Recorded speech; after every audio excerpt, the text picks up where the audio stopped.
Welcome to MuggleCast, your weekly ride into the Wizarding World fandom. I'm Andrew. I'm Eric. Micah. And I'm Laura. Today's episode is a Muggle Mail episode, and we have a variety of topics to discuss. Not just emails, not just voicemails, but also we have 2 news items to talk about. And we're announcing the 2021 physical gift for MuggleCast patrons. And then later we'll play a game in which we try to guess who said certain things on MuggleCast in the early days of the show.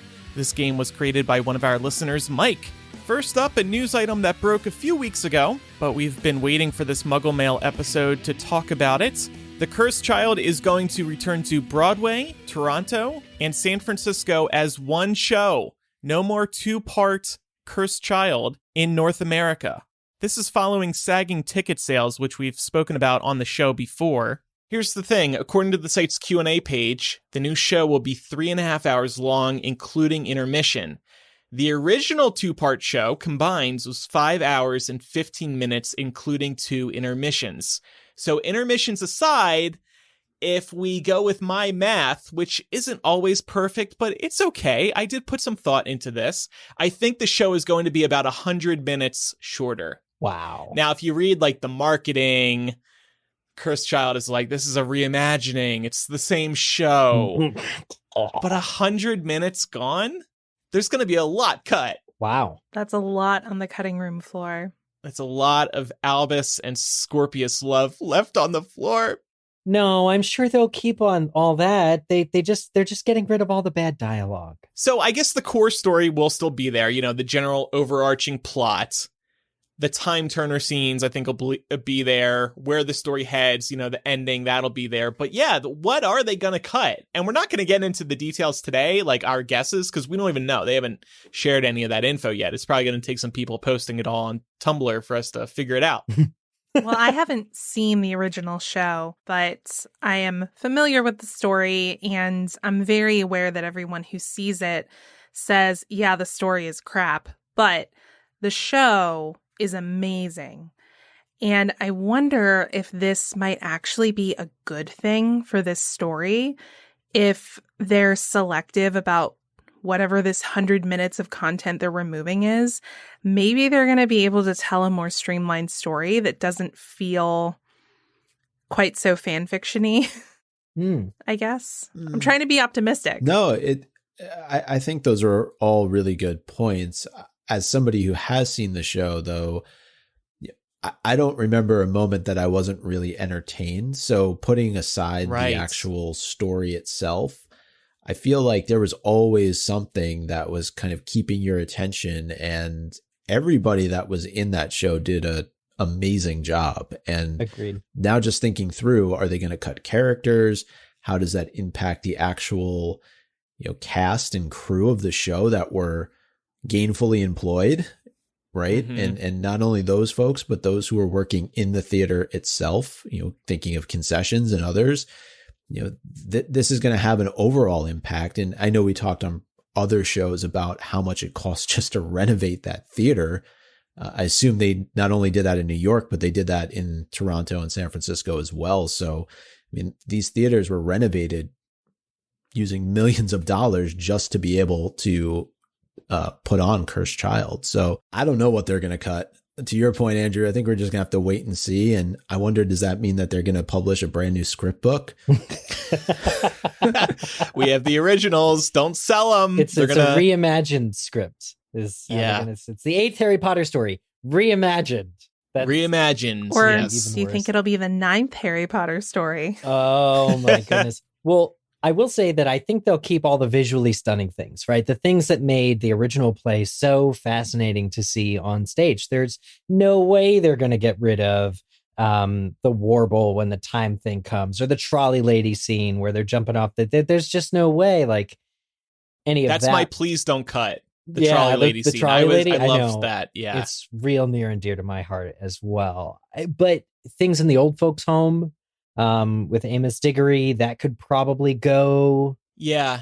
And another thing is, though, they might not just cut scenes entirely. They might just condense the scenes. So instead of 5 minutes, we're getting 1 minute at, let's say, the retirement home. I worry that will lessen the quality of the story, because with extra time they can get a little deeper with the dialogue, and moments can become more heartfelt. And to Micah's point a few minutes ago, the show does go by very quickly. You aren't bored when you're at the show. So I feel like there's very little they can cut that's boring. I feel like we were very lucky in that we got the benefit of seeing these two parts, and also the fact that we have these original script books, but we also have the original playbills. Those are going to be collector's items. Go. Well, my big question, why is this only in North America? Why aren't they adjusting the Australian and the East, like the other continents? Yeah. I guess stories and ticket sales are probably going better there. I think that's what it comes down to. Well, we're going to have to like take a trip like international overseas to catch the OG like classic Cursed Child. Classic. And do like a huge comparison. Cursed Child classic. That's what they should call the original one now on their playbills and whatnot. The new Cursed Child, the reimagined Cursed Child, still doesn't open for a couple more months at least. I don't know the exact dates for each of these productions. Of course, COVID cases have been rising again, so who knows what that means for the Cursed Child. We'll see. Something else we wanted to mention is that there's this new Harry Potter Forbidden Forest experience that is opening in the UK this fall. This is created by Warner Brothers Themed Entertainment. This is pretty cool. It will allow Potter fans to walk along an illuminated path in the woods, which will transport them into the worlds of Harry Potter and Fantastic Beasts. Along the way, they will discover surprises, some of their favorite moments from the Forbidden Forest, and encounter mystical creatures, including hippogriffs, centaurs, unicorns, and nifflers. This is what I've always felt they should do at Universal's Halloween Horror Nights. They got to do a scary Harry Potter one, right? And this is not that. It's not scary, but it's a nighttime walkthrough. Yeah. It sounds really cool, to your point, and it's outdoors, so at least you're reducing the risk of COVID significantly, which is probably factored into their decision making. Unless the Niffler has COVID. Yeah. I mean, he's got his paws all over so many different things that you never know. Well, hopefully you're not getting close enough to the Niffler.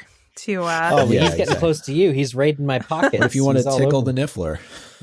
Should we write to Warner Brothers? Excuse me, is the Niffler vaccinated? Yes. And what vaccine did he or she get? I'm taking a look at Google Map images of Arley Hall and Gardens, where this is, in the classic style of British halls and estates. It looks great. It looks like the perfect sort of place, perfect setting for something like this. I could see something like this coming to America one day.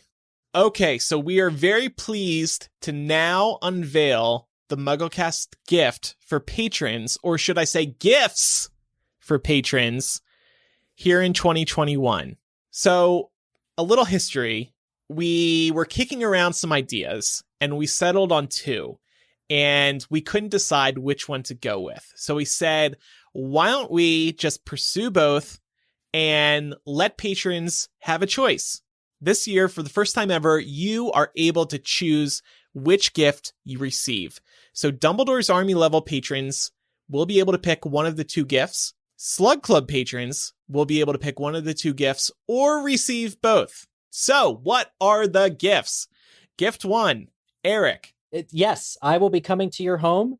As part of this year's physical gift, you can touch me and poke me, and I will crack a joke and have a 30-minute conversation with everybody. Oh, sorry, you meant tell them what the physical gift is. Yes. Okay. You guys know we have a special anniversary next week, in fact. MuggleCast turns 16 years old, and this is primarily an American podcast. And what happens in America when you turn 16? You get a car, a new car, or a driver's license to get to drive a car. And everybody sends you those cards in the mail saying, oh, gonna watch the roads now. You're 16. Very culturally American. Anyway, this year's first physical gift is the MuggleCast Sweet 16 customizable wooden model car. Oh, look, Eric has it on video. You have to post a picture of that on social media. This is one that was painted. The MuggleCast Sweet 16 customizable wooden car is a laser cut 3mm Baltic birch plywood car that is assembled to resemble the car that Harry and Ron fly to Hogwarts in their second year. But it has very special customizations, such as the lightning bolt, Mike Bolt logo on the hood and MC16 on the trunk. Anyway, this model car, we're going to ship it to you in like a laser cut. Like basically, if you've ever put a model together, it comes on one sheet, you punch out the pieces and assemble it. And it takes like 10, 15 minutes, no problem. You guys each received the latest version of this car. What is some of your thoughts on that? Yeah, it's fun to build. I had a really good time putting mine together. And I think what's really fun about it is you can kind of customize it a bit. I mean, Eric, I know that you painted yours. In my case, I'm a little on the clumsy side. So mine is a bit wonky looking, but I like to think of that as the car that Harry and Ron took to Hogwarts post Whomping Willow encounter. So there's still some charm to it. I'll post some pictures of mine on social Nice. too. Yours looks fine, Laura. I don't know what you're saying, Whomping Willow car. So. The car is also in our album art, by the way. So there's that little. Yes. Very, very no stranger to MuggleCast. So I would say too that it was just a lot of fun to put together. I like do-it-yourself projects. You feel a sense of accomplishment, and you'll have something that is uniquely MuggleCast to put on your bookshelf, maybe hang on your Christmas tree. There you go. During the holiday season. Yeah. Do some fun stuff with it. It will come with instructions. I don't know if you said that earlier, Yes. but just to be clear, yeah. it will come with instructions. We're not making you do it, without any it's guidance. also not, I will say, it's not one of those wooden models. You see these where they like fit together, but it's like 1,000 pieces that are all like gears and stuff. This is strictly like 5 separate pieces and it's glue. And that's it. Yeah. So there will be pictorial instructions, and we'll do like a video tutorial with all of us there where you can put it together alongside the MuggleCasters. All right, so gift number 2. These are what we're calling MuggleCast Retro Throwback Socks. So for the first time since our very first MuggleCast t-shirt, we are bringing back the iconic MuggleCast Squares artwork, which was originally inspired by Apple's iPod marketing campaigns at the time. And we're stitching those into 6-inch high socks. We know socks are a very popular gift idea, and we hadn't done that before. And of course, we only used that square design once and never again. So we thought this is a great combo of ideas. The squares depict the 4 current MuggleCast hosts in their original poses and colors from the 2005 t-shirts. It's the exact same ones, but just the 4 of us now. The socks include our Mike Bolt logo, as well as lightning bolts scattered across the feet. There's also some purple and yellow colors adorning the rest of the socks. So it's just like it's a unique design that we came up with from scratch. It's very fun and whimsical looking. And by the way, the design is not screen printed onto the sock. Yes. These are stitched into the socks. We didn't go cheap on this, on either of these gifts. We're giving you a good quality product. So you can see a photo of those on our Patreon as well, and we'll post a photo of both items on our social media channels. So like we said, Dumbledore's Army patrons can pick one of the 2. Slug Club patrons can pick one of the 2 or both. It's up to you. The order form is on our Patreon now. So visit patreon.com/MuggleCast. Make sure you fill out that form. If you want one of these gifts and you don't support us already, it's not too late to get one of them. You can visit patreon.com/MuggleCast. You can become a patron today. You can fill out the form immediately. We'll send your gift after 3 months' time, after you've been a patron for 3 months. We do have a deadline. You must fill out the form by September 1st, 2021. So I think that's it. Every year, we want to create a good gift. Like we said, we got stuck on these 2 ideas. We couldn't decide, so we said, let's just do both. So here we are. And we hope everybody likes these as much as we do. We know that socks are what Dumbledore's greatest desire in his heart is. At least that's what he tells Harry in book 1. So, I mean, who are we to follow it or do anything different than what Dumbledore did? Well said. Dobby's working on them. And I am so glad that we were able to bring back the retro like Me iPod too. shadows. Yeah. Like that, it's so memorable. And like, I'll never forget seeing our listeners with those shirts for the first time. Or Ivana Lynch, when she came on the show, wore that shirt to the convention and was one of like the original MuggleCast listeners. It's just so iconic. It's so original. It's so OG that it truly earns the title being on these retro throwback socks. Definitely. Yeah. And as always, thanks everyone for your support. Okay, it's time for Muggle Mail. Micah, as always, you have selected today's entries. Do you want to preview them? What can we expect today? Just a really diverse selection of emails and voicemails, to be honest. We usually give it a few weeks, so some of these will be going back a couple of episodes, but as always, our listeners keep us on our toes. They keep us in check, and some of them have some really good theories and questions. Okay. So we're going to start with some voicemails. The first one's from Phoebe about Petunia. Hey, MuggleCast. My name's Phoebe. I had a thought while listening to episode 521. Laura is talking about how often do you think about your neighbors, like what they're doing, etc.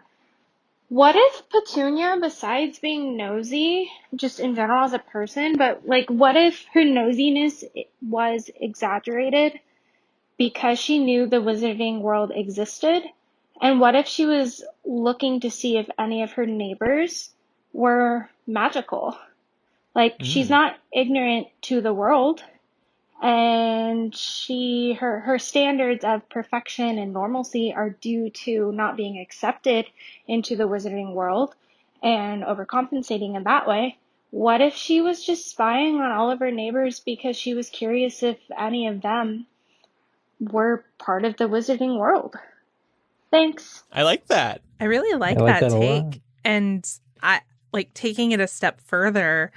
I really like it from the perspective that, Petunia has built up such resentment towards the wizarding world that she would want to make sure that there weren't any other, freaks, as she would call them, around her home and around her child. So I really like this take. I love the idea that the Dursleys wouldn't even know, like even Petunia wouldn't even know a freak, quote unquote, if they saw one, because they totally ditch Harry with Mrs. Fig, who was also brought up in the wizarding world, even though she herself is a squib. All she needs look no further than Wisteria Walk. I wonder, though, if she did find another member of the wizarding community, would she have been drawn to them? Just knowing that she herself so badly wanted to be a part of that world. Part of that world. Yeah, maybe. That's really what I was hoping for in my comments, was that you were going to sing The Little Mermaid. Yeah, I guess I could see that. I could see her having a very hard time broaching that conversation because she would want to make absolutely sure that they were a wizard. She wouldn't dare bring this up to another Muggle. So I think that'd be very hard for her to even start that conversation. Yeah, given her policy of like showing Harry that he's not important and not special, I think she would very much not want to associate with any other wizards or witches, because as soon as they found out who her nephew was, they would want to meet him, and it would be all this undue attention that goes straight up against her sort of beliefs. Next voicemail is from Leary. Hi guys, my name is Leary and I have a question for you. The way the dialogue and the inner monologue and all the way they act, the kids act in the books, Harry, Hermione, Ron, all of the kids, it seems very mature to me. It seems like they are not actually 12, 13, 14-year-old kids as they are supposed to be. It seems to me as if they are way older. The way they act, the way everything is laid out, it just doesn't make sense to me that these are kids. I look at my brother, at my younger brother, and I look at myself at that age, and I don't remember having those complex thoughts. I don't see how it makes sense that those kids are acting so mature. I would love to hear your thoughts about it. It's really something I've been thinking about for a very long time, and I don't think you guys talked about it in your previous episodes. Thank you so much. I love your podcast, and it makes my day better every time. Thanks, Leary. Well, I was that mature when I was young. You were not. No, that's a very, very good point. And I think as we read these books, even as we discuss them here, I think we forget that they are kids. I think I do all the time. Andrew, and you and I read the books as kids. Mm-hmm. So if we reflect on that, did you feel like you were reading about kids when you were a kid, or did you feel like the characters were older? I honestly can't remember. How did you feel? I felt like I was reading about other kids, But in retrospect, they are definitely quite mature. Yeah, I mean, I remember when book 5 came out, like I was 15 and Harry was 15. And it felt like, although that book is so hard to tell because he's so angry all the time and I was not as angry, but for the most part, it felt like kids. But looking back, when you see everything that Harry did and you're like, wow, he was like 13 when that happened. Like I would have just been crushed, like lay in a field and the Dementors would just swarm me because my goodness, like 13. Yeah.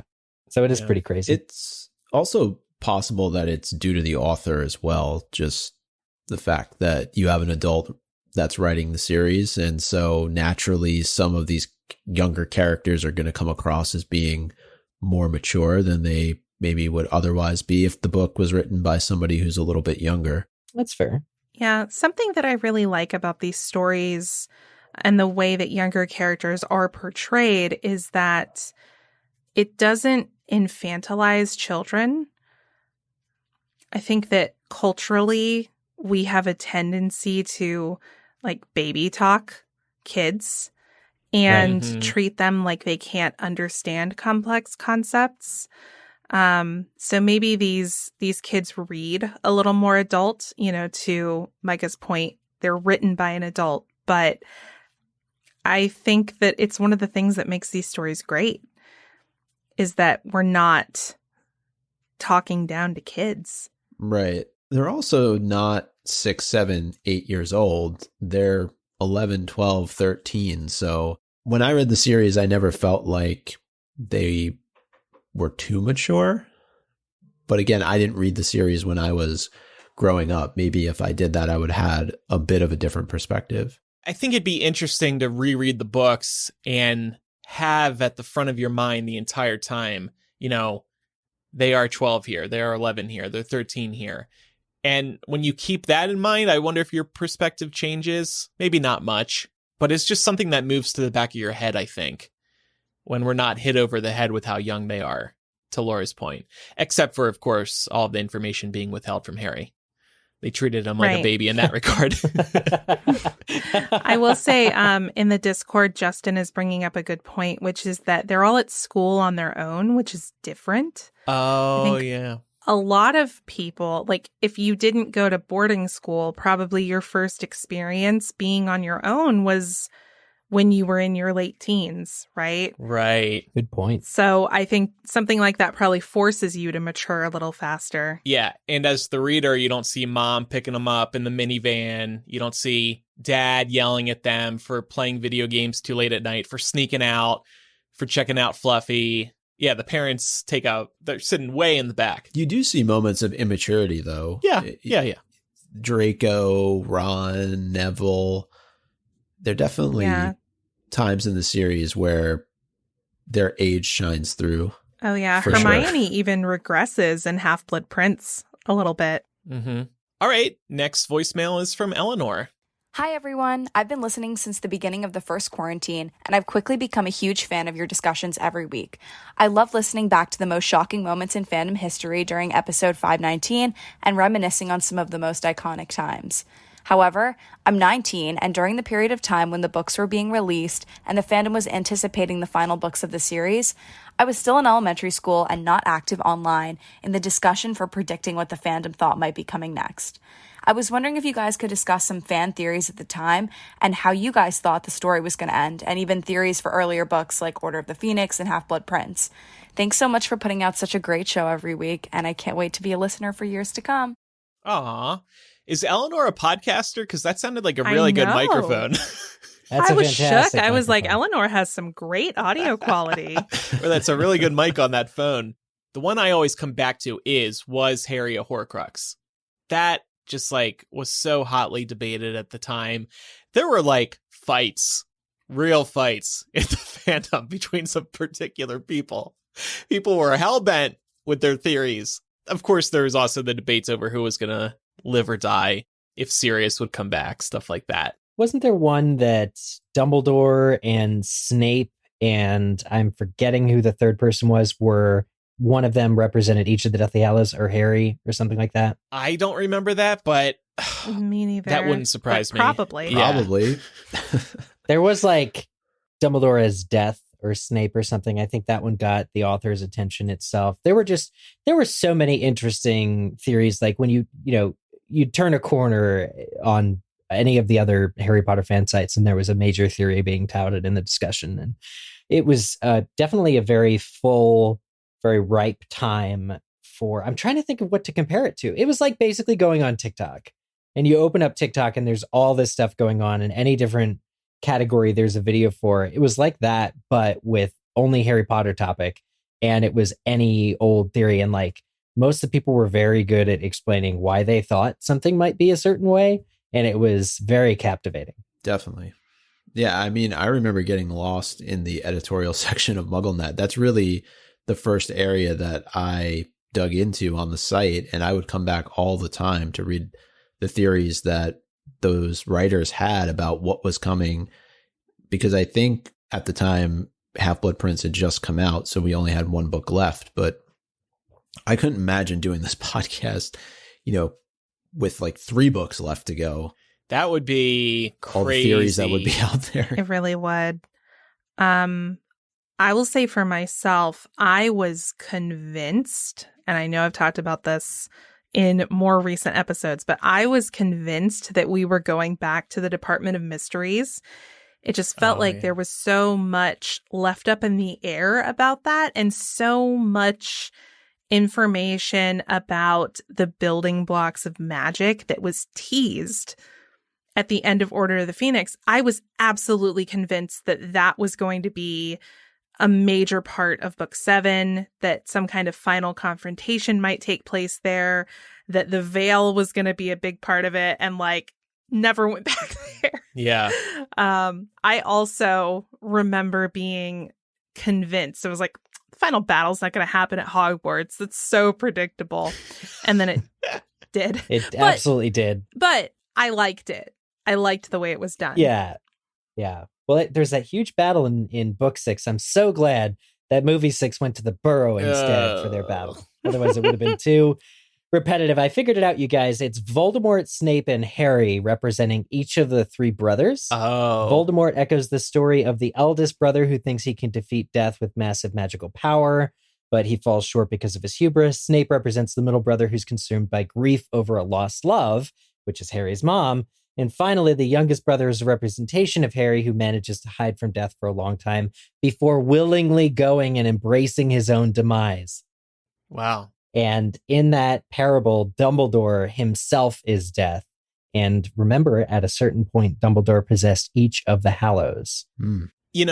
In doing research for the show over the past year in particular, I have found it difficult to find the theories, the speculation that was going on in 2006, 2007. I feel like MuggleNet did have a theories page, and you can find it on the Wayback Machine, but that stuff outside of the Wayback Machine, it's pretty hard to find. The Wayback Machine, for anybody who doesn't know, takes you back in time to a certain date at any website you want, really.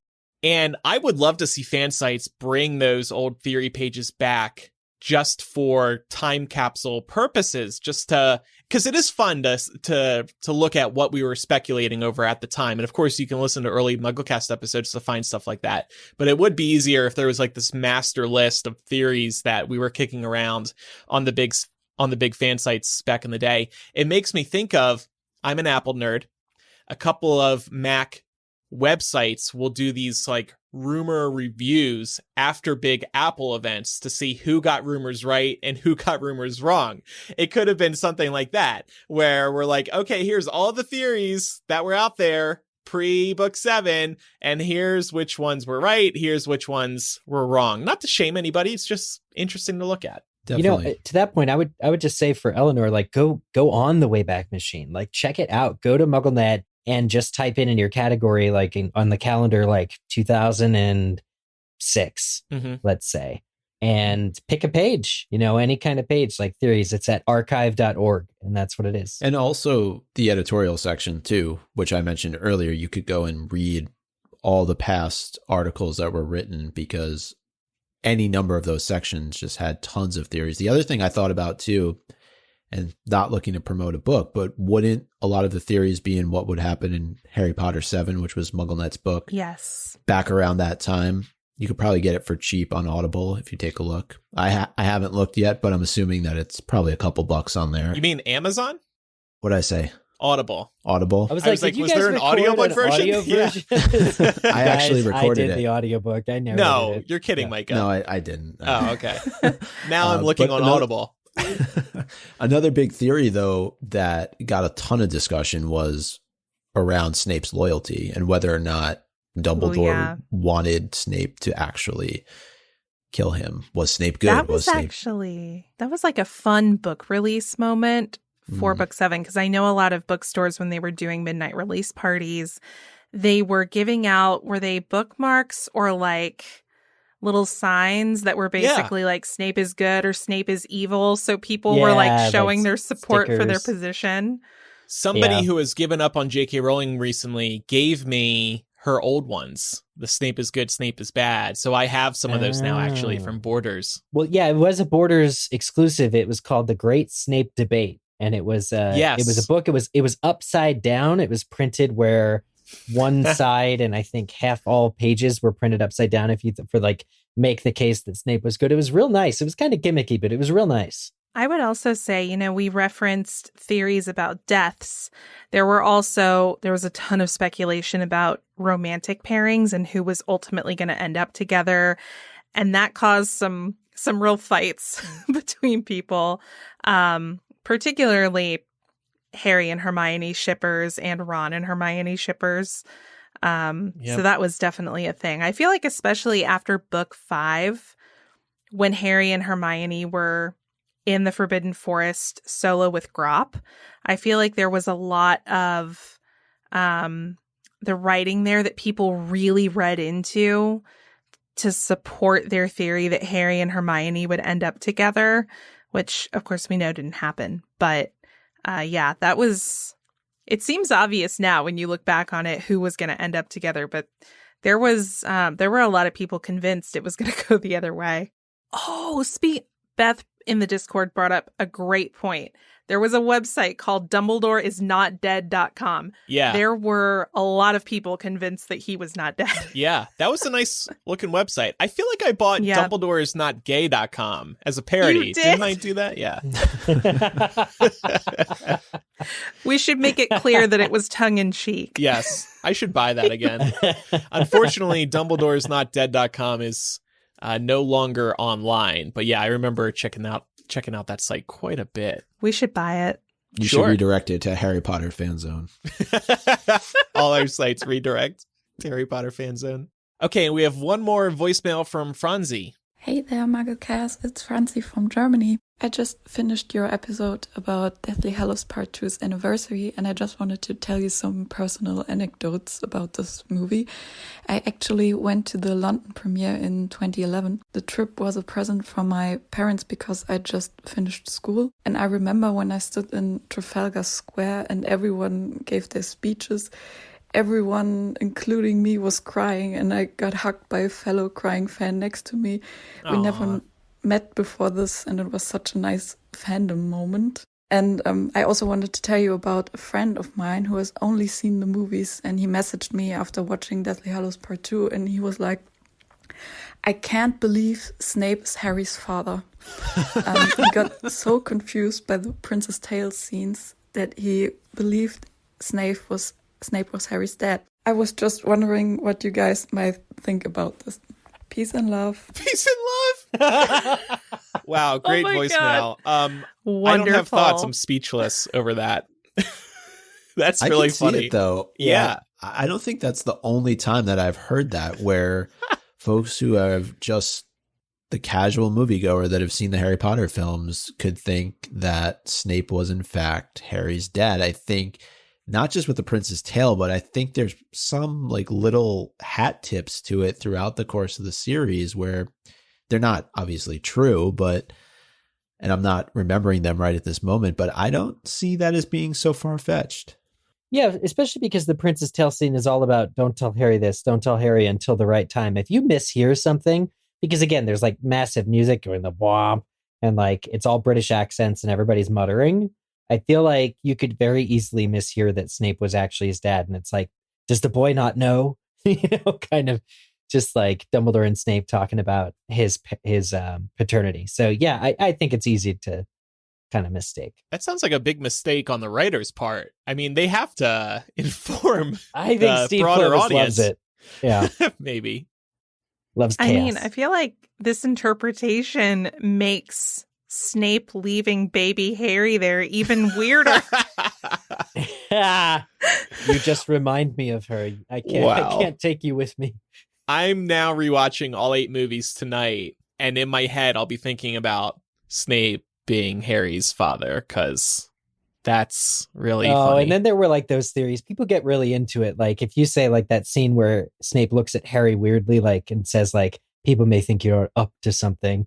Then they add up the number of letters and like up to something. And so it's like 17. And it's like, if you find the prime number and then divide that by Harry's birth date, you get SNAPE, like, you know, stuff like that. Like people got really into like neat, almost like numerological explanations for certain fan theories. There was just no ceiling to it. Okay, that's it for voicemails. I wanted to start the email section with a little correction. Now, we were debating, we think we may have brought this up later in last week's episode, but just in case not, early in last week's episode, we were debating why the Longbottoms were tortured by Bellatrix and company, and a couple people wrote in to address this, to answer this for us. James said, the Longbottoms were tortured by the Death Eaters because they wanted info on the whereabouts of Voldemort after the Potter attack went wrong. He says, I would assume Voldemort's plan was to kill Neville after Harry. And Comet Chaser on Twitter added that the Death Eaters did this because they knew that the Longbottoms were Aurors, so they might have some info. Just in case we didn't make that clear later in last week's episode, there you go. And thanks to those who wrote in about that. Well, that's it. That's a good enough reason for me to have to go and reread Goblet of Fire. Yeah. We're allowed to make mistakes. I feel like I could definitely stand for a full series reread at this point. It's been a while since I did one of those. Me too. All right, our next email comes from Brian. It's about the Blood Pact. Brian says, I keep thinking that the Blood Pact between Grindelwald and Dumbledore is the reason for Dumbledore discovering the 12 uses of dragon's blood. He will somehow use this dragon's blood to break the Blood Pact and allow him to attack Grindelwald. That's interesting. Blood-breaking blood. I think it's as fair of an interpretation as anything at this point. Yeah. Now, the author has, maybe in jest, revealed a couple of the uses, and they've been very mundane things, nothing this advanced. And I also tried to look up when Dumbledore discovered the 12 uses, because I wanted to know if it was before or after the Fantastic Beasts timeline, and I couldn't really find an answer. So, yeah, this would be a cool tie-in to the original series. That's a heck of a thing to think about, how many uses will constitute the destruction of the Blood Pact. Okay, next email from Yvonne concerning the Dumbledore's keeping Ariana secret. He says, people at Godric's Hollow didn't know about Ariana because they had moved towns. And he has a couple of quotes from Book 7 here. Kendra Dumbledore could not bear to remain in Mold on the Wold after her husband Percival's well-publicized arrest and imprisonment in Azkaban. She therefore decided to uproot the family and relocate to Godric's Hollow. And then the other quote is, like Mold on the Wold, what a name, Godric's Hollow was home to a number of wizarding families, but as Kendra knew none of them, she would be spared the curiosity about her husband's crime she had faced in her former village. By repeatedly rebuffing the friendly advances of her new wizarding neighbors, she soon ensured that her family was left well alone. So there you go. I get it, Kendra. I rebuff friendly advances from my neighbors too.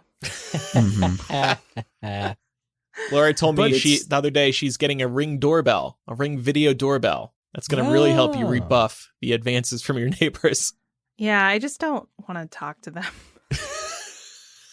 It makes me sound like a jerk. I have a couple of annoying neighbors. That's what this is about. Interesting. It still seems strange, though, that not many people knew about Ariana, even after they moved. I understand we have to take the book at its word, but it's a little strange. I mean, I don't know how populated Godric Hollow really is at the end of the day, but... if there were a series of like spells that were breaking and like charms that were going off, and Ariana was having a very hard time in her condition, somebody who knows what magic sounds like or looks like or feels like would probably want to do the neighborly thing and help out. So it would have been, Kendra would have had to go to great pains to hide Ariana for everybody. Certainly to the level which is mentioned in book 7 that I think it's Muriel who says they didn't even know Ariana existed until her funeral. And I'm like, that is crazy.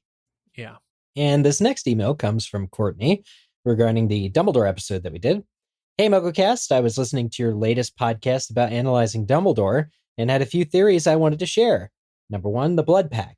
You all mentioned that you were hoping it wouldn't be a physical object preventing Dumbledore from fighting Grindelwald, but rather his feelings toward him that was just holding him back. Why can't it be both? Dumbledore says that he might be able to break the pact, but what if breaking it means that he truly has to break that relationship? I think Albus still very much loves him, and to break the Blood Pact will require breaking his own heart. Aww. Yeah, definitely. Yeah, and I think about how love is symbolized by trinkets all the time, like wedding bands and jewelry. We give all that stuff, so that's real cool. Point number 2, obscuruses grow in the absence of love. Shouldn't Harry be an obscurial? If anyone grew up with the absence of love, it was him, constantly punished for magic he couldn't control or understand. Forced to live in abysmal conditions, never shown any love or affection at all. He's the poster child for obscurials, and now I'm upset about the plot hole. Actually, this was like right when Fantastic Beasts came out, the biggest theory was, oh my gosh, why was Harry an obscurial?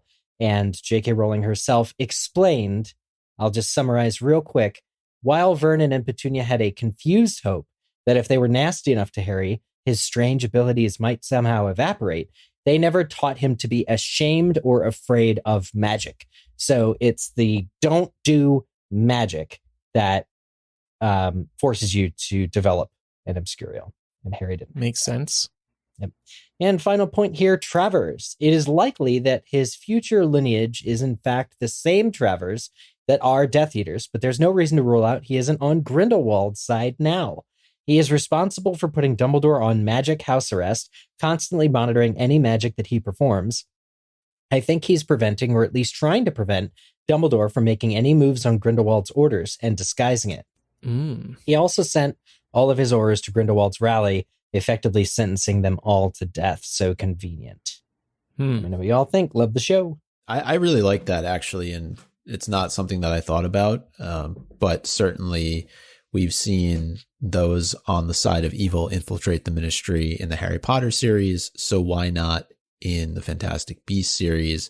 And who better than somebody like Travers, especially knowing that his family does in fact get involved with the Death Eaters and Voldemort later on. Could be a good parallel to Kingsley, because isn't Kingsley the head of the magical law enforcement department? Or basically like when the Order members in the Harry Potter books throw the search for Sirius Black because they're all good guys and they're all on the same side, Travers could be doing the same. It could be a neat little parallel between what you just said, Mike, of having bad guys at the ministry kind of throwing it for Grindelwald. And we do see Grindelwald has people on the inside. I forget the character's name, but he has like that little meeting in the like by the water. It's with the guy who's tracking Credence. Yeah, right.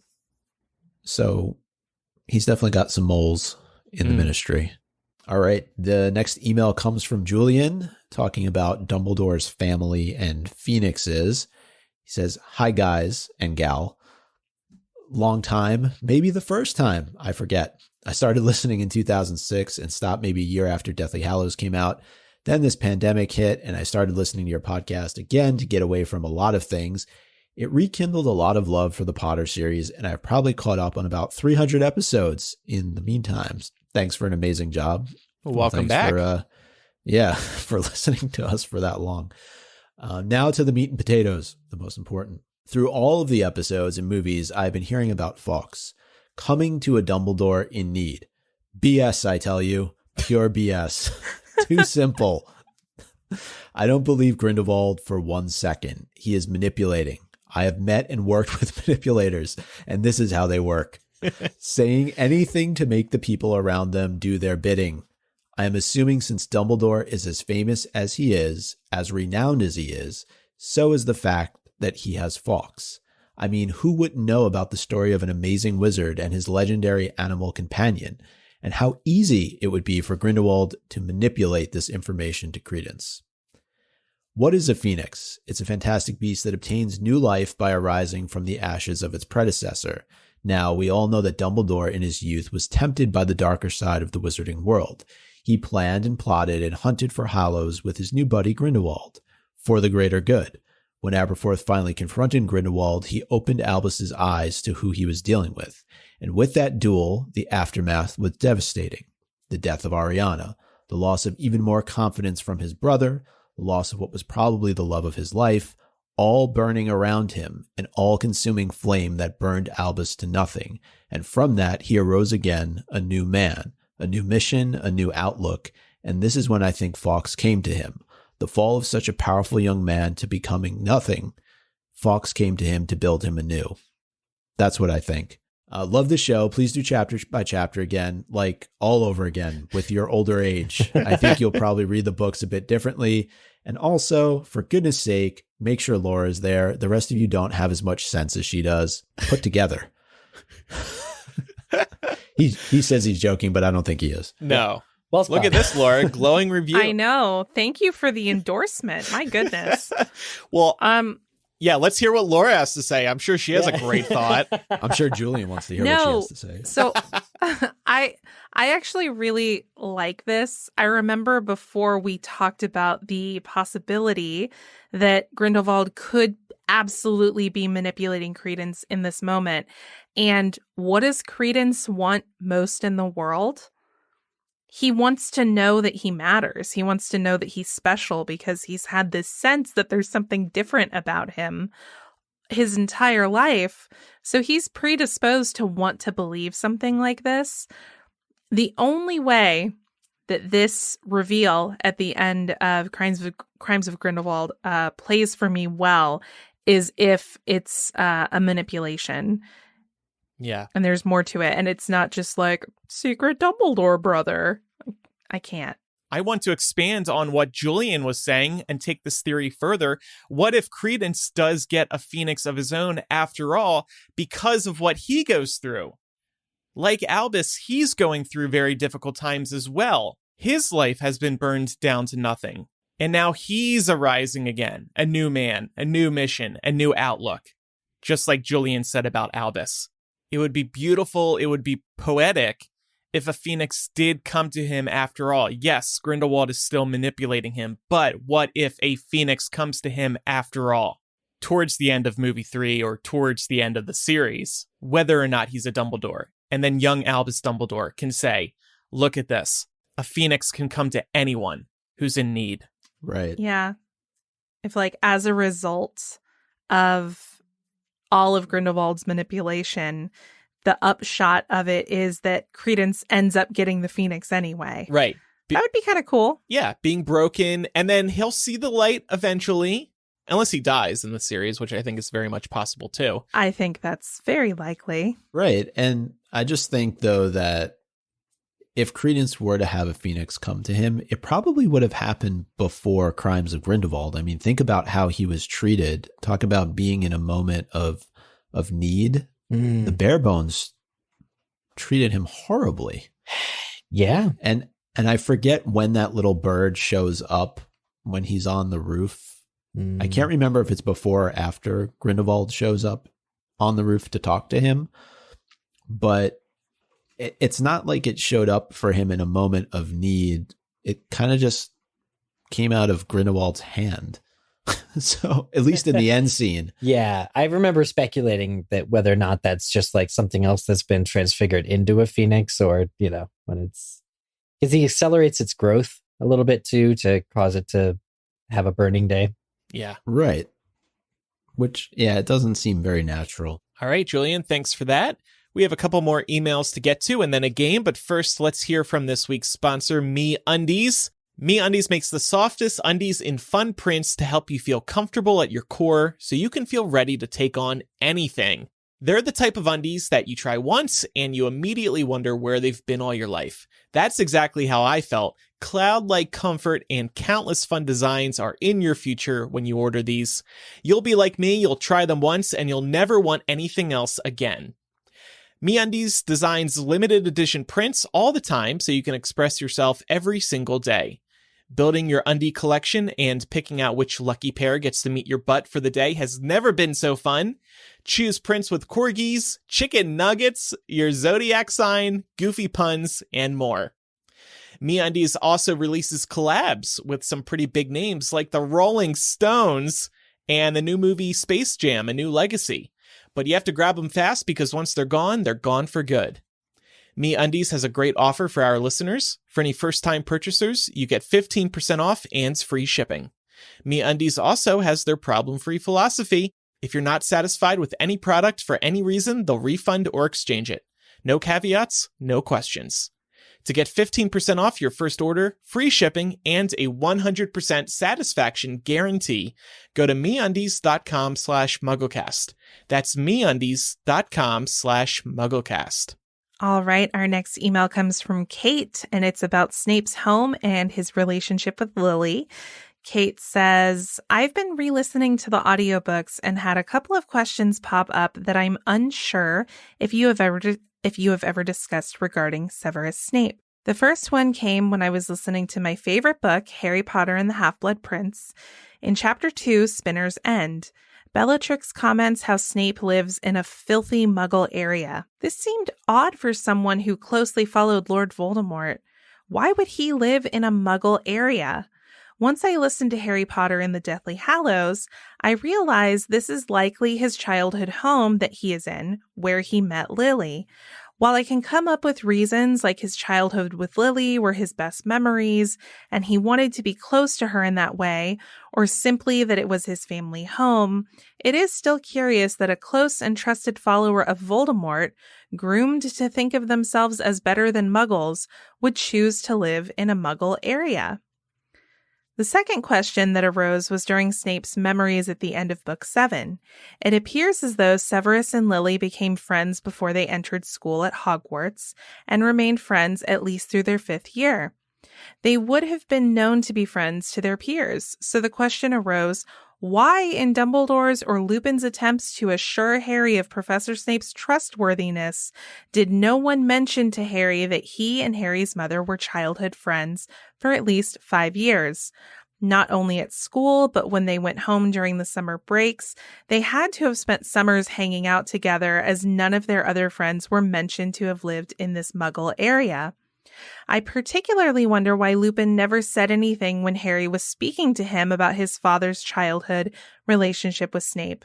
Hey, Harry, yeah, your dad and Snape hated each other, but your mother was good friends with him. They grew up in the same town. I would love to hear your thoughts, or if you've discussed these questions previously to know which episodes to listen to. I listened way back when podcasts were first a thing, then couldn't listen for years, so I missed quite a few episodes in the middle there. Thanks for making a quality podcast. Yeah, I think Lily and Snape's friendship was just purposely withheld because it's a plot device to have Harry not liking Snape, despising Snape. Of course, the other thing to consider is that Snape really did despise Harry in the books. I mean, he treats him terribly. So even if Harry did have this information, not everything would have changed because Snape still treated him like a piece of crap. And honestly, if Harry went to Snape and said, hey, you and my mom used to hang out, why do you treat me like crap? That would probably make Snape hate Harry even more. Yeah, he would say, get out. Like, don't ask questions. You know too much. Yeah. I tend to think with regard to the question about why Harry would have never been in the know about Snape's friendship with Lily, I believe that was part of what Snape asked Dumbledore to keep confidential. I mean, Snape, I'm thinking of the movie dialogue, but I know that in the book it was somewhat similar where Snape was like, no one can know about this. Right. And I feel like that was all encompassing of him protecting Harry And if Harry knew that Snape was protecting him, then that would raise questions about, like, well, why are you protecting me? Which would lead, like, all paths lead to Lily in that case. And I don't think Snape wanted anyone to know. And I feel like Lupin, as a character, is mature enough to recognize that, or mature enough to not try and create further conflict between Harry and Snape.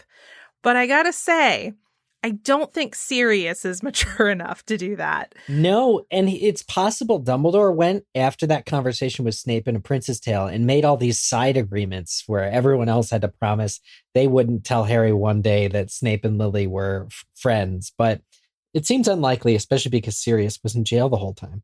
So, Laura, to answer your question about the memory revealing if Snape asked Dumbledore to not reveal the friendship, I'm reading on the lexicon, the promise was about the unrequited love. So not so much the friendship. So that maybe could have been addressed, unless there's something else that I'm missing. Yeah, no, I don't think so. But I have a feeling that Snape's intention behind that was to not reveal any connection to Lily. Because, I mean, why else would he essentially sacrifice his, you know, the prime of his life, his 30s, right? I know in the movies he's older, but I mean, he's essentially giving up this sort of like second chance at life that he gets after the war. I mean, he could have wiped the slate clean and moved on, but he gave that up to save Harry's life. And ultimately he dies for it. And we can see in book 7 that Snape is ultimately not comfortable with Harry knowing about that relationship until he's like, yeah, I'm about to dip out here. So now you can know it's a choice that he I makes. loved your mom. He's like, yeah, I'm about to dip out. You can have these now. Yep. Regarding the first question that Kate sent in about Snape living in his home, a couple of things here. There's not enough purebloods or wizarding settlements. In fact, Godric's Hollow is like either the first one or the only one in Hogsmeade. So you have to live with Muggles. You have to absolutely live as a wizard, mostly among Muggles, unless you have like a manor, like we see the Malfoys having, or the Lovegoods are technically within a Muggle town, but it's rural. So there's really no getting around growing up in a, quote, filthy Muggle town. I'm sure plenty of the other pureblood Death Eaters live in either metropolitan areas or they're just surrounded by Muggles. I think that's just unavoidable.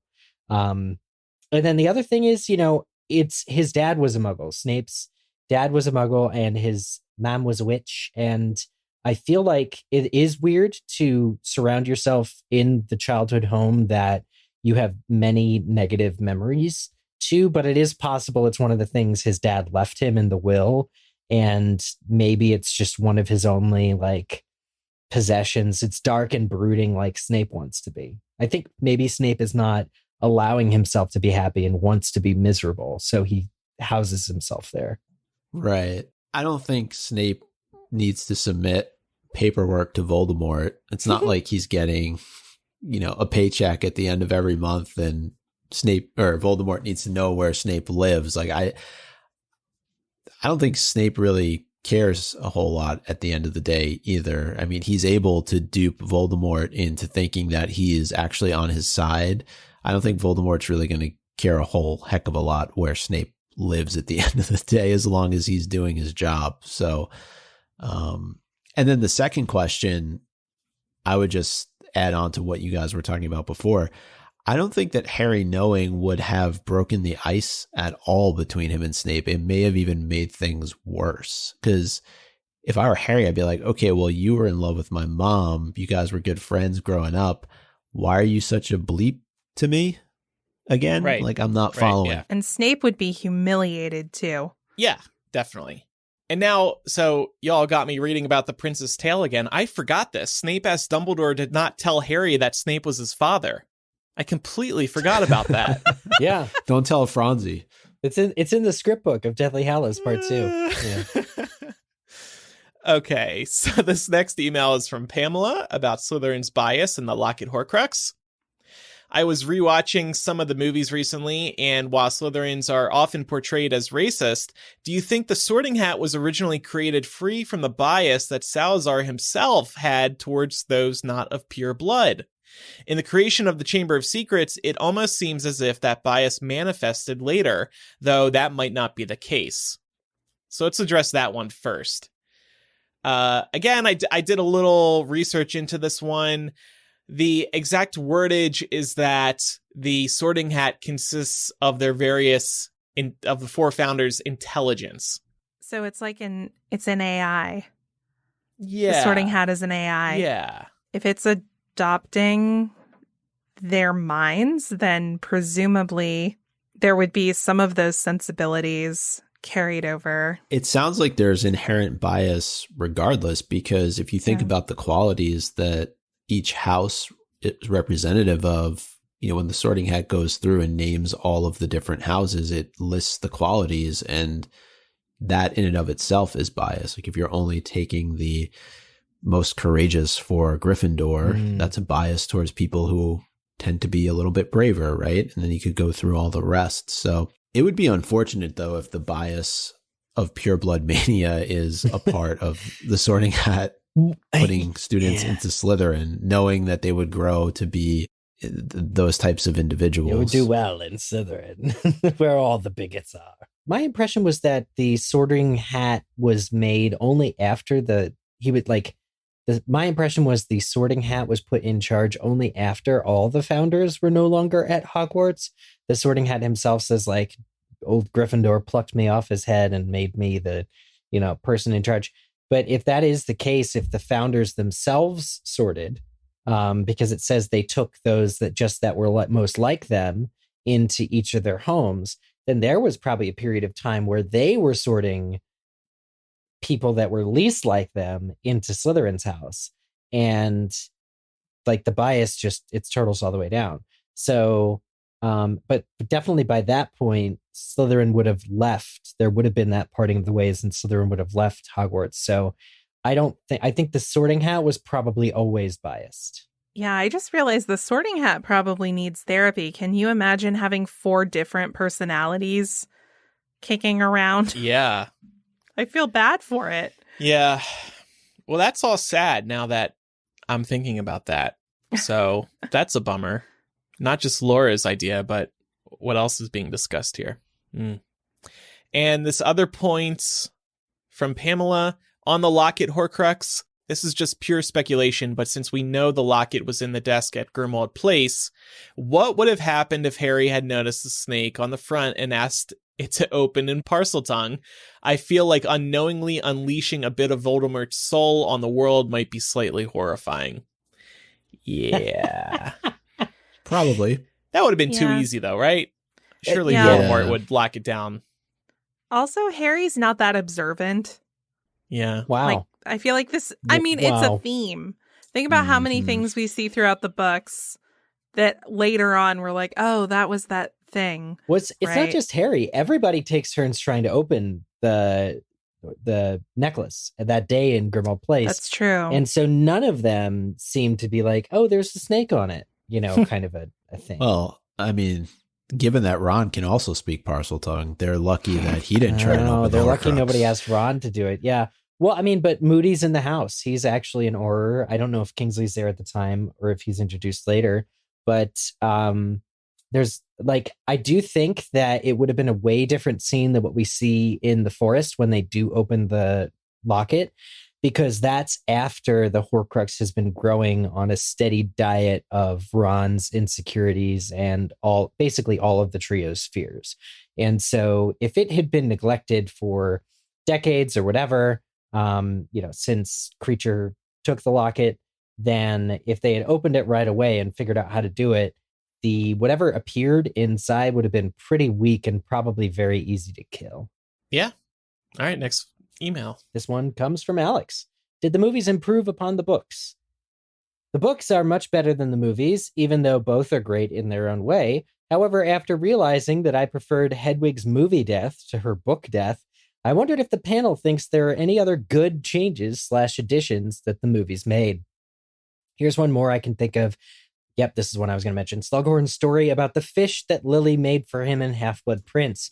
The story and Harry's response is the most powerful dramatic scene in the film series for me. I think it's incredible the extent to which the source material is elevated here. Yeah, that was super heartfelt. Yeah, it was beautiful. And Alex asks, do you guys have any others? So I mean, Deathly Hallows Part 2 is most fresh in my mind after our discussion a couple of weeks ago. So I'll say I really do feel like the final battle, other than the weird Harry Voldemort pre-duel fight, was very good. I loved how Neville came in clutch at the very end, whereas that's not right before Harry defeated Voldemort. That's not back to back in the book, right? That's at a different point. Yeah. I like how the final moments, those two key moments, occur back to back. I liked the portrayal of the Tale of the Three Brothers, or in Tales of Beedle the Bard. I just thought that was a really creative way to sort of visually represent the story while Hermione was narrating.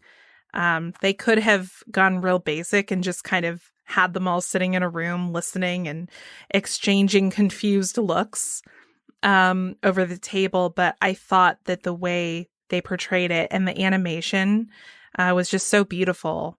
It captured me. It captured my imagination when I was watching it. Like, it was one of those things that I was just like, okay, like I'm in. I feel very,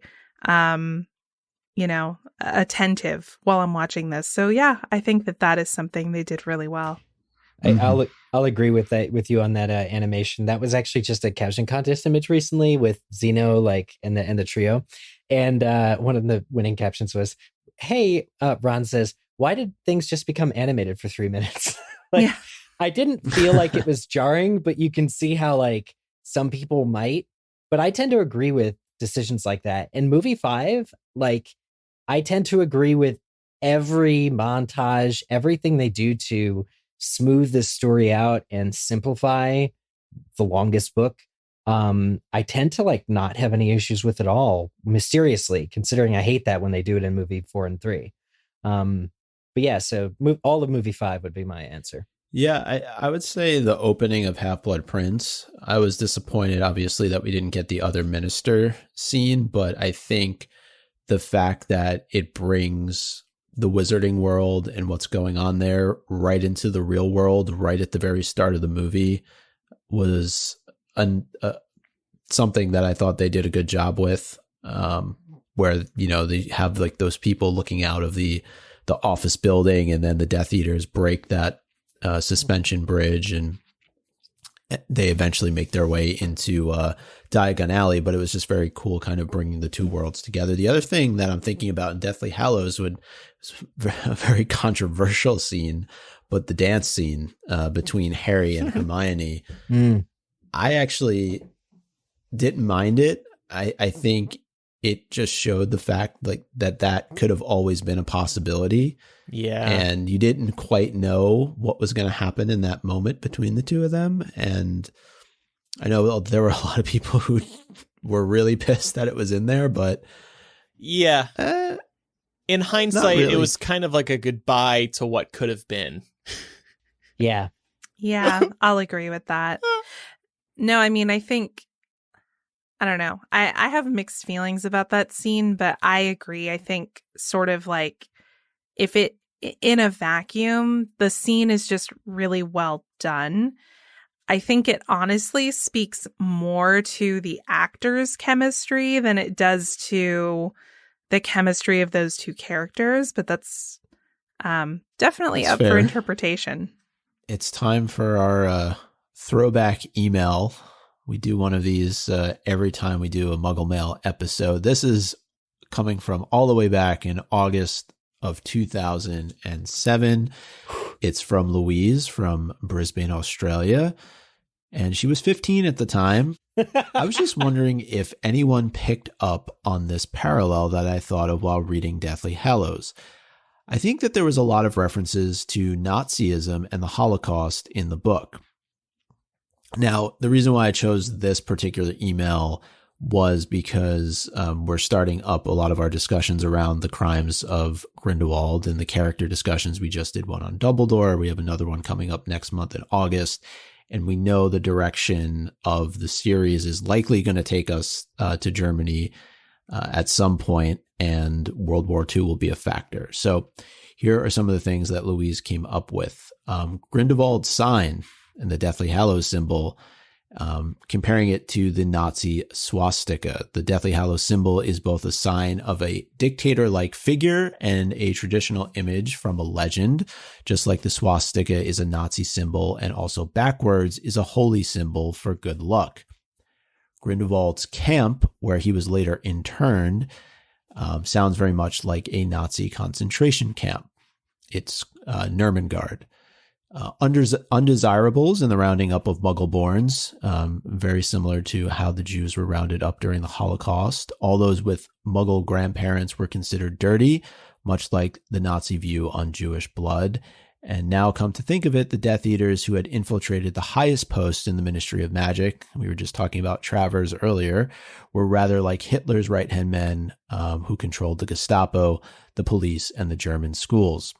The propaganda, which was being produced by the Ministry of Magic, in which Harry saw outside Umbridge's office, reminds me of Nazi propaganda. Also, Voldemort and company kept the people quiet by instilling fear in the community, much like the Nazis. So it's going to be interesting to see how some of these things play themselves out in the upcoming Fantastic Beasts movies, especially these references here that Louise has to Grindelwald and the Deathly Hallows. Yeah. And as we know now, I don't know if we knew back at the time that she wrote in with this, Grindelwald's rise and the Holocaust were happening roughly around the same time.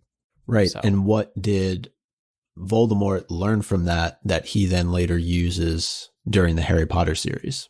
Yeah. So thank you, Louise, for writing in all those years ago. Great observation. We're sorry it took us this long for us to better late than never. Get back to you. And don't worry, listeners, we're not ending the episode on the Holocaust. We're going to play a game today. Who Said It? This was actually created by one of our listeners and a supporter on our Patreon, Mike P. He just sent us this game out of the blue. Oh. How it works is simple. I will read a quote from one of our previous episodes. Most of these were mostly pre-book 7, and you just have to guess who said it. Okay? So here's the first one, and this was from an episode in which we're talking about Ron being the most clueless guy in the history of dating for 6 books. Eric says, I don't think Ron is boyfriend material in certain ways. He is for Hermione, and I think that's why. I mean, I think if it's Hermione, and then somebody says, no, as of right now, Ron, okay, if I were Hermione, he would drive me up a tree. He would absolutely drive me insane. I would want to strangle him, and I think that book 6 completely brought that across. Who said it? You all can guess. So not Eric. Not Eric. Unless I was that into talking that I talked to myself in those episodes. That's crazy. I'm gonna say it was Jamie. Yeah. I was thinking that too. The obvious choice is Laura because she's putting herself in Hermione's shoes very vocally, but I would say Laura or Jamie. Yeah, think, Laura? It kind of sounds like me, but at the same time, I've always been a fan of Ron, so I'm a little confused. All right, well, actually, it was you, Laura. I was like, as critical soon of her boy. As I heard that I would absolutely strangle him, I was like, that sounds like me. It sounds like something Jamie would say, though, too. Yeah, maybe. Okay, so this next one was on who was going to die in book 7. And the person says, listen, there's one significant character that dies in the past 2 books. Sirius was very important to Harry, and he died in book 5. Dumbledore was very important to Harry, and he died in book 6. Now, wouldn't it make sense that the only other really important character besides Ron and Hermione is Hagrid, right? Is there anyone else that is really important to Harry, like a mentor? Who said it? Micah.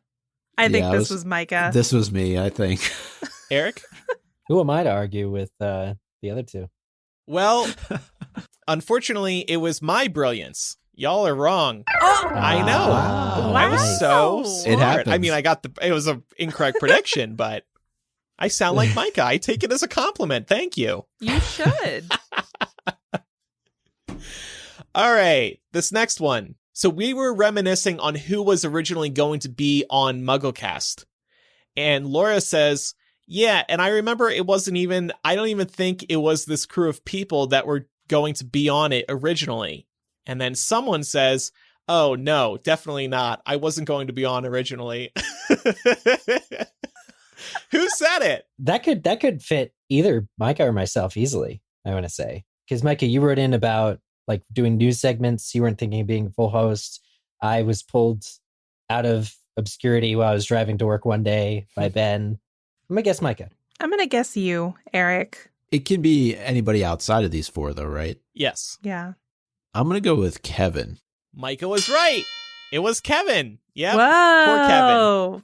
I wasn't going to be on originally. I knew you were going to go into an impression. All right. Next one, short and sweet. Micah says, I haven't seen Order of the Phoenix. This person says, are you kidding? Is this a big joke? That's Yeah, Jamie. I think it's me. I almost did my British accent. I had to stop myself. Are you kidding? Is this a big joke? Yeah, that was Jamie. I wanted to include this one, though, because I forget this. Micah, you hadn't seen the movie like months after it came out. What was the story? Is that from when we did Enlightening? Because I don't think I had seen it when we were doing Enlightening. I don't know if you guys had the opportunity to go see it at like a premiere. But why would Jamie say, is this a big joke?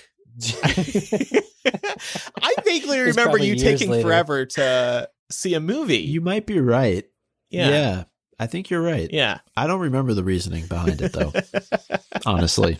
Maybe Michael was just left out. He couldn't see it with us. So he's like, well, why should I see it at all? But didn't you guys see it before Enlightening? A couple of you had. Maybe. Right? You had probably been to the New York premiere or to I went to the LA premiere. Yeah. LA. We were at the LA premiere, yeah. I don't know. All right. Anyway, It was episode 114. I had heard David Yates was producing, so I was like, I don't want to see it. All right, next one. So on Dumbledore and the Mirror of Erised reveal in book 7, Kevin says, you never realized he saw exactly what Harry saw. He saw his family. And then someone says that was one of the coolest moments in the book, in my opinion. So coolest moment in book 7, the Mirror of Erised reveal. Yeah, I could see myself saying that. Laura, Micah? I'll go with that. Okay. I'll agree. That's right. It was Eric. Woo! Yes. All right, one more? Yeah, let's Why do one not? more. Okay, so this one was on Fred's death in book 7. Someone said, I think in one of the previous episodes, I said that I thought one of them, I actually thought both of them were going to die based off of that whole mention of Molly's brothers dying in the previous war and them having similar initials. So who made that prediction?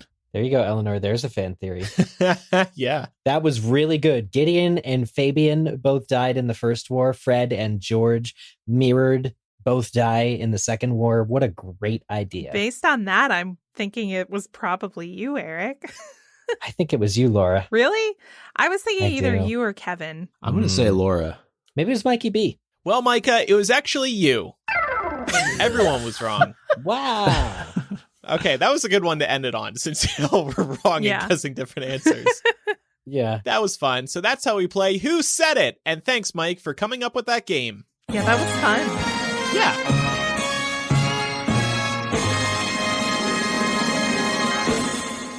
I paid like $5 for that Well, we effect. I gotta get some use out of it. Years ago. I was going to say we could crowdsource the intro to that segment by having all of our people send in like, who said it? Who? We put it all together and then it's a crowd. That would be like in fun. a game show. All right. Speaking of games, Yeah. it is time for the weekly Quizzitch. Last week's question, right after impersonating Neville Longbottom during his ride on the night bus in year 3, Harry bumps into the real Neville outside Flourish and Blots. What is Neville looking for at this moment? Apart from the carrot got graded, who says this doesn't happen, or is something wrong with my copy, or is this a test? I actually don't know, but it is one of those blink and you'll miss it moments from book 3. The correct answer is that Neville is searching for his book list.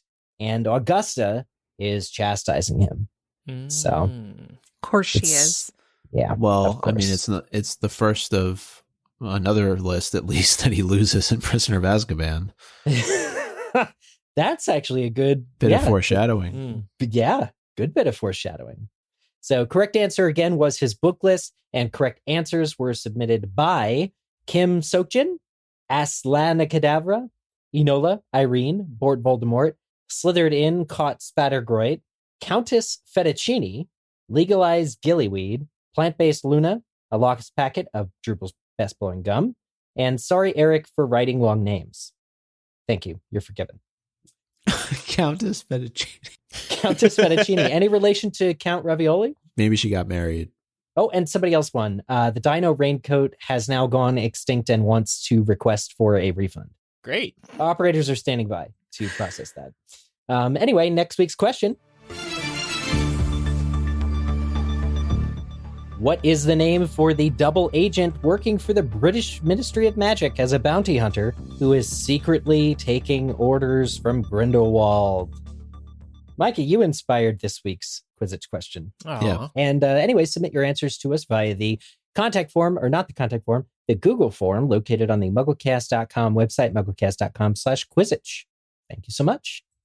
By the way, our production team, and by production team, I mean Eric, looked back at the transcripts and discovered the moment where Micah said, I haven't seen The Order of the Phoenix. This was after the DVD came out and you still hadn't seen it? What happened, Micah? Is it possible I didn't watch it on DVD and that's what we're talking about?